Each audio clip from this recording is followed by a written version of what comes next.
So yesterday in the Bhisho High Court, there was a ruling in favour of equal education, and this in the case against the Basic Department of Education about the basic necessities to be available in all schools. Equal Education is, of course, a civil society organisation which advocates for equal and quality education for all.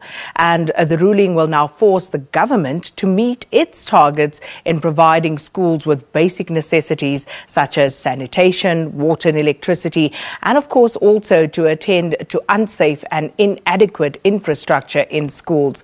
And this case might also help avoid future fatalities such as the tragedies that befell little Michael Komape and Lumka Mkhethwa. And these were two young lives lost because of inefficient latrines in their schools. And we're joined here now by Tracy Malawana, who's the Deputy General Secretary of Equal Education. Thanks so much for coming through, Tracy. Thank you so much for inviting me. So I would imagine that Equal Education are very happy with yesterday's ruling? We are very happy. This is a huge victory, not only for equal education, but for South African learners. So this is big for us, and it also means so many things. One of them, it means that we can now strengthen our ability to hold the minister to account and all the provincial education departments. And it also means that we can also explore other opportunities of, making sure that the government delivers, as in like maybe a classroom class action lawsuit. So there's a lot of opportunities to explore after yesterday's win. And we'll unpack some of that as we move along. But for now, the significance of having this particular case heard in the Bhisho court, or what was the significance of that?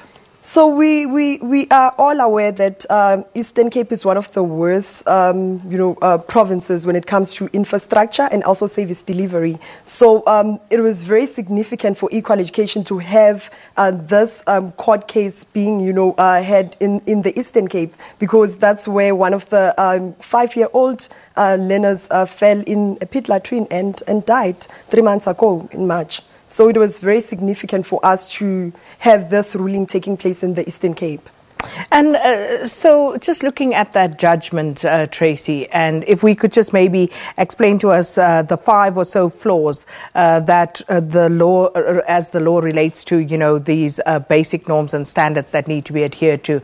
If you could just perhaps take our viewers on that and explain to them what the significance of those were and what exactly those 5 were. So in November, on the 29th in 2013, the minister published the first law that stated what a school should look like, or what makes a school to be a school. And we're very excited about it. But when time goes on and when we're reading through it, we saw that there were a lot of loopholes within that document. And it somehow made the minister not to deliver within the time frames that were stated there.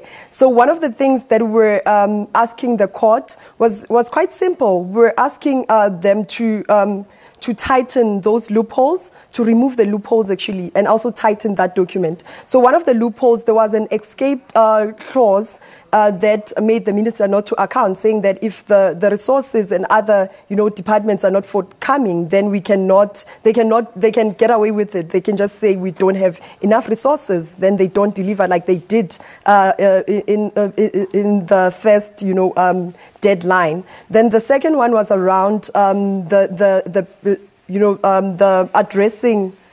fixing the schools that are partly made up of inappropriate infrastructure. So the law, the regulations say, the minimum norms and standards regulation stated that it should fix the schools that are entirely made up of inappropriate infrastructure. So we're asking, what about the schools that are made up of, that are partly made up of inappropriate infrastructure, asbestos, wood, zinc, and other inappropriate infrastructure that you can think of or find in schools. Then the third one was around the schools that were already planned, that were already part of the plan before the norms and standards were published. They were not included in that regulation.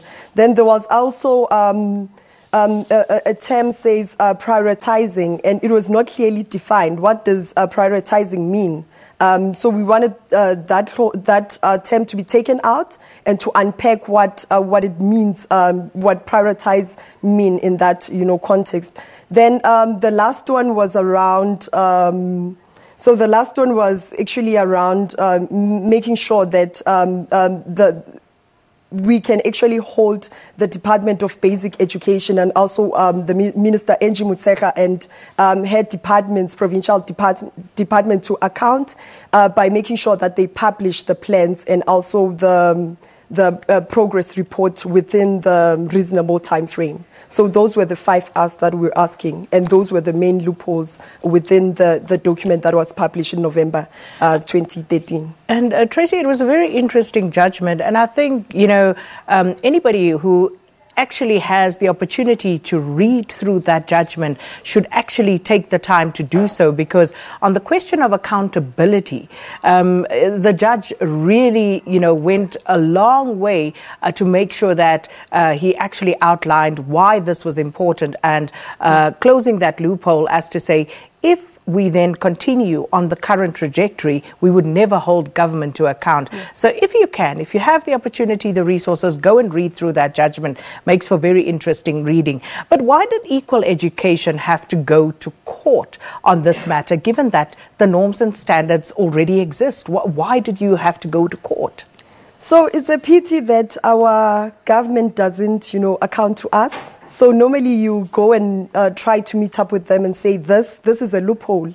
Can we fix this outside court? But they'll never listen to us. So even before we won norms and standards for school infrastructure in November 2013, if you still remember, we won that that regulation in court, not outside court. So it's a pity that we have to go through the legal route to make our government officials to account. So that is why we had to go through the court procedure, and we would also have to note that this is a regulation, this is a law, So it's very important for us to have maybe that discussion within the court of law.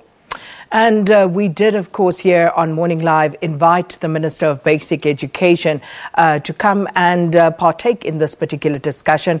And they've indicated to us that the Minister is still studying that judgment. And as soon as she's done doing that, we, of course, will afford her an opportunity to come and talk to us about what they plan on doing next. We're going to take a break. When we come back, we'll continue with this conversation.